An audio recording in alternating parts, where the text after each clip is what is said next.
Let's talk about 2 of the 7 biblical feasts and what they mean. What is their significance and what do they mean for you and me as believers in Messiah?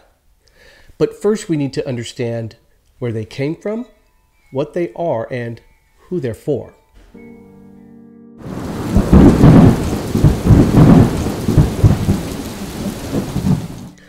Okay, they are found in the book of Leviticus chapter 23, and they in fact came from God, so they are not entirely just for the Jew.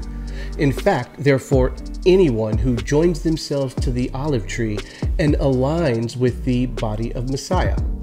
In fact, they are pictures of Jesus' first coming, and they prophesy his second.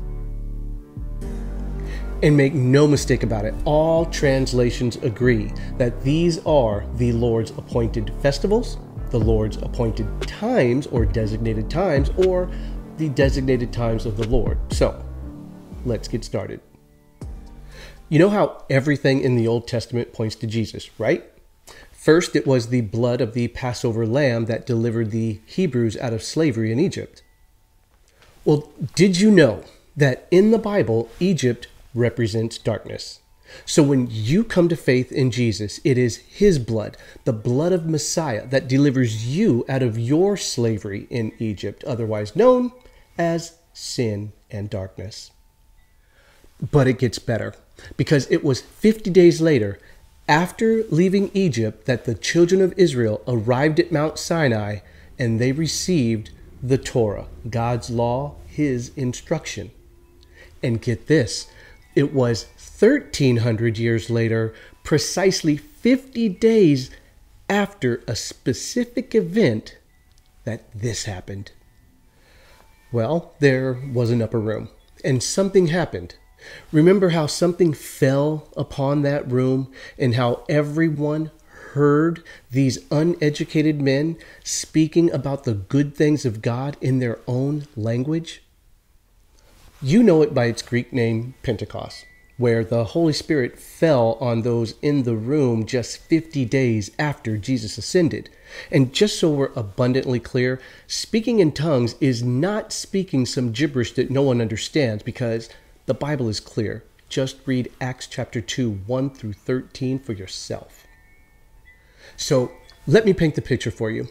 You have 50 days after arriving at Mount Sinai, you get the Torah with no power to walk out what it says perfectly, which is why 50 days after Jesus ascended, you get the power in the Holy Spirit to walk it out. To be clear, the power being talked about here is not what some have perverted it into. In fact, it is the power to boldly stand, to preach the good news.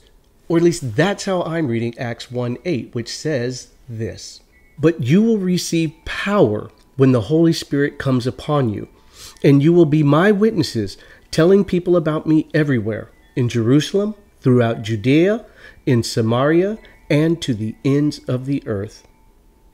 Do you realize the power we need to stand firm, to boldly witness and proclaim the good news? Under your own strength, your own power, it is impossible. But with God, all things are possible. Okay, so check this out. You know how God created everything in 6 days and then rested on the 7th, which is called the Sabbath or Shabbat in Hebrew? Well, he also blessed it.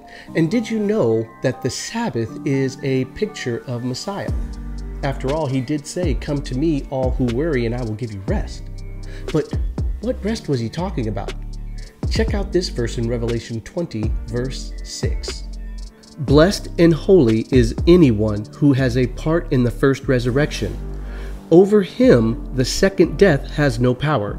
On the contrary, they will be priests of God and of the Messiah, and they will rule with him for the 1,000 years.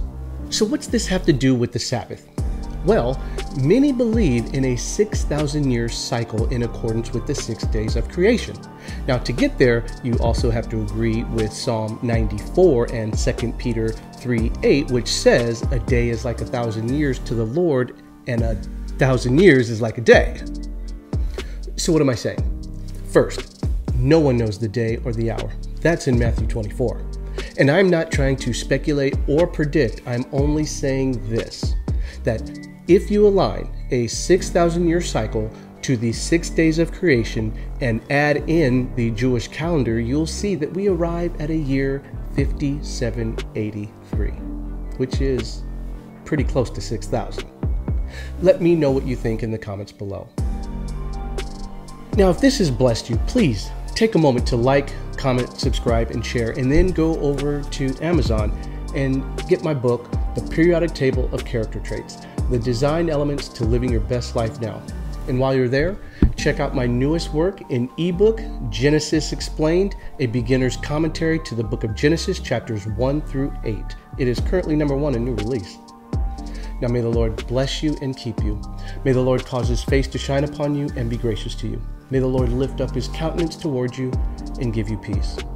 God bless.